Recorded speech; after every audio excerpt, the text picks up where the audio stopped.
the entire span of the Clinton years. Yep. And 9/11. And so I think it's fair to say it was a completely different country in 2002 from what it had been in 1992. Mm-hmm. What did you think when you got back?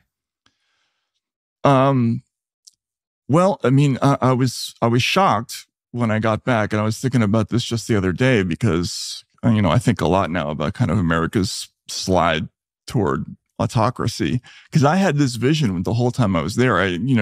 Watching the Russian government in action was like getting this incredible advanced education into autocratic methods and how things work, right? The jailing of political opponents, on trumped up charges or, blackmail, and how things are leaked by the intelligence services. Like that stuff just happens out in the open there, right?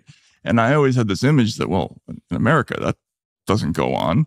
And then I come home to post 9/11 America, and the whole vibe is, well, we have to start throwing all of our democratic guarantees overboard because, as Dick Cheney put it, we have to start exploring the dark side because the Bill of Rights is inadequate to keep us safe.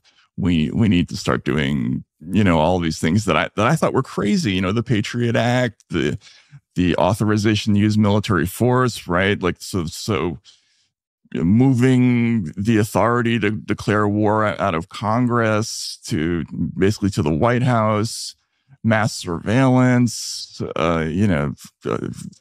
Guantanamo Bay, all these things were really shocking to me. And it was kind of, I thought it was also ironic to come back from Russia to this developing situation. And so what years did you get back? 2002. So was it clear to you then where the trajectory was headed? Well, I thought there would be, I was really naive in retrospect. I thought I took all of my sort of fellow political liberals seriously when they said they were, ardently opposed to this secretive revolution, right? And the spy state and drone warfare and all these other things. And when Barack Obama, the constitutional lawyer, came along, and there was this belief that he would usher in a transformative presidency that would undo, this Cheney vision, which scared me, which I thought was sort of going to undo the schoolhouse rock version of America that I grew up believing in. I believed it. I'm kind of embarrassed now. I actually thought that was going to happen, that when Barack Obama got elected, that all that would turn back.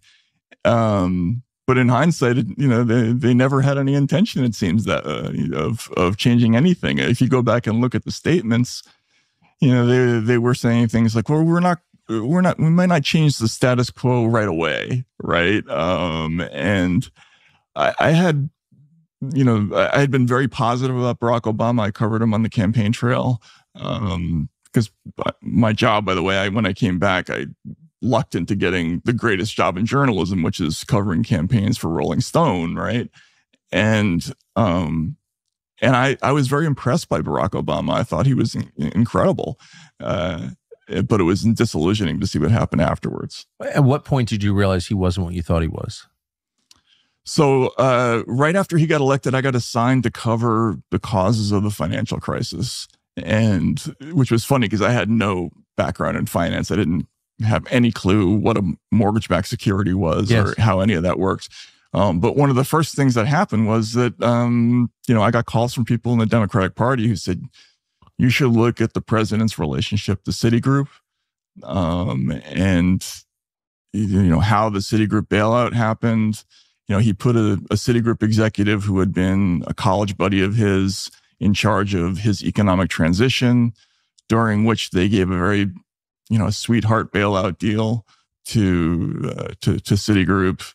And this was an early indication that, this president was maybe not exactly what I thought he was. Not transformative in the way you imagined. Right. Yeah, exactly. And even though Rolling Stone they were over the moon about Obama, right? That was true love. I remember that. Right? Yeah. That was almost erotic. Yeah. Oh, yeah. I mean, everybody in liberal media loved Obama, but particularly at our magazine, where the people who owned it were just delirious about Obama. And so when I came to them and I said, look, I have to do this story about how this bailout situation is corrupt, they weren't pleased, but they ran. If you can go back and look, you'll see there's a story called Obama's Big Sellout. It was like a 9,000 word feature that they let me run. And so that was like a year after he got into office, but that was kind of the beginning of... What did the piece say?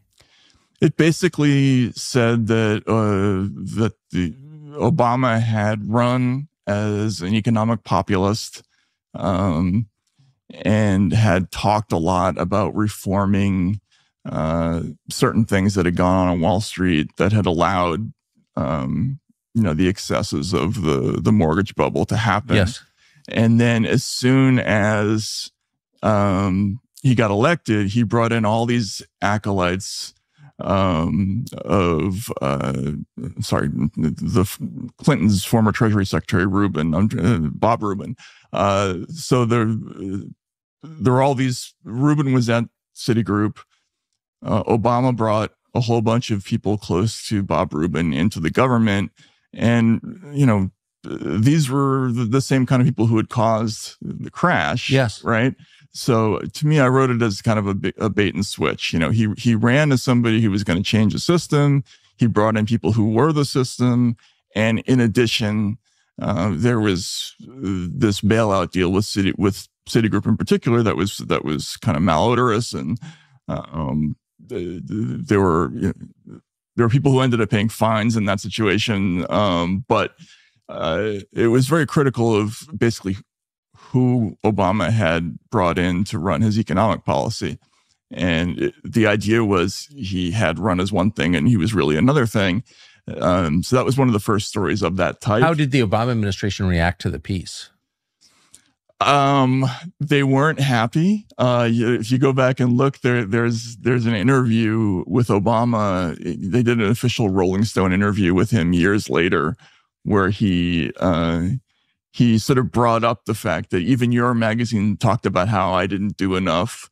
And this was like years after the fact. And by the way, I had been incredibly complimentary of him while he was running, right? So of all of the things that had been written about him, what he remembered was this one slight, which I thought was a very telling sign of his character, and, but at the time, I wasn't paying attention to the other things, like about the continued prosecution of the war on terror, the drone assassination thing, the kill list, Terror Tuesdays, all that stuff. I didn't really clue into that because killing an American citizen with a drone. Yeah, no, exactly. That whole thing was incredible. I did a story later about another American who sued the government because he thought he was on the kill list. The government's response was, you're not entitled to find out whether you're on it or not.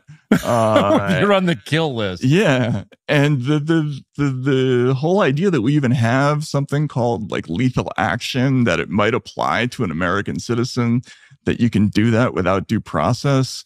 And, if you go back and look, they basically invented, I don't know how disillusioning this was for you, but they just made up on the fly legal justifications for what they were doing that weren't grounded in any law that was passed or any court case. They just sort of wrote themselves white papers, giving themselves permission to do this stuff, which I think is crazy. To this day, I think it's crazy. Well, I found it totally shocking. And I think I'm basically opposed to the death penalty anyway. But, I think reasonable people can support the death penalty. Absolutely. If there's a trial. Well, that's the point. Right. But there's a trial. And the one thing you can never do is murder your own citizens, because you exist to help your citizens. That's the only reason we have the government. Right. Why do we have government? As a collective action on everyone's behalf who's a citizen. So the idea that you could kill an American citizen, and the first time, I think they've actually killed quite a few American citizens. It turns out I didn't know that. But the first time I became aware of it, it was effectively a foreign national with a U.S. passport. The Al-Awlaki case. Al-Awlaki. Mm-hmm. And then, so part of me was like, well, is he really an American? Well, yeah, actually, he's an American citizen. Yeah. Like, that's the whole point. You're either a citizen or not. Right. And I remember being really shocked by that. But it was glossed over in this weird way, right? People were like, yeah. He's a terrorist. Yeah, he's a terrorist, but... Or terrorist adjacent. Right. Terroristy. Yeah. Well, I mean, you could probably call him a terrorist, but they killed his 16-year-old son, too. So how did Obama explain that? So, I mean, I remember he gave a speech. I was looking at this just the other day where he talked about, among other things, they said that al-Awlaki had been tied to the Cole bombing. And I remember reading that and thinking, okay, well, he's saying that this is punishment for a crime. But there's no trial, right? We're pronouncing him guilty and just executing the guy for something that we say he did. That seemed crazy to me, Yes. And I remember there was another white paper. I believe Leon Panetta was involved in it, where the concept was, yes, due process is required, but it doesn't have to involve the defendant. Right. As long as there is a process, right? It can be unilaterally us just talking about it. And it can be post-execution. Right. Exactly. Yeah. But that stuff's it's all madness. And I don't know. I mean, I'd be curious to hear what you think. I mean, I think when we did those things and didn't make a big stink about it, psychologically, we just crossed a line into something else. And I feel like there's no going back once you. So we were talking about this at dinner last night. I mean, obviously you're coming from different poles, I guess. Probably. Well, it turns out not. But yeah, in 1995, we would have been on exactly opposite sides. But I think we both, given our similar age, had the same sort of gut level belief, which is whatever the U.S. does abroad is in a completely different category from the way the government conducts itself domestically. In other words, you can't treat American citizens like you would, the Houthis or something. Right. It's like there's one set of standards for the way we conduct our foreign policy with foreigners, and a completely different standard for the way the U.S. government treats its own citizens who own the government. It's their government, right? Right. Exactly. I guess what I didn't realize, because I was morally deficient and young and dumb, was that once you start doing really evil things abroad, you're going to do them at home, actually. Absolutely. And you can't defend democracy by subverting democracy. No. And also you're basically denaturing the whole idea of democracy. You're diluting it once you start murdering people without due process. It's not democracy anymore. I mean, they use that term in a very facile way now, constantly. Oh, we have to protect democracy. Well, what do you mean by that? You're going to protect democracy by censoring, right? Like this is the whole thing that I've spent the last 2 years on.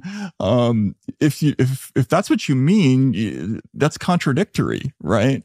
And that thing. Contradictory in what sense? Well, the First Amendment says that we don't do that, right? Well, like you can't protect the Bill of Rights by violating it, right? Know? And this whole switch, and I think like most Americans, I was like you.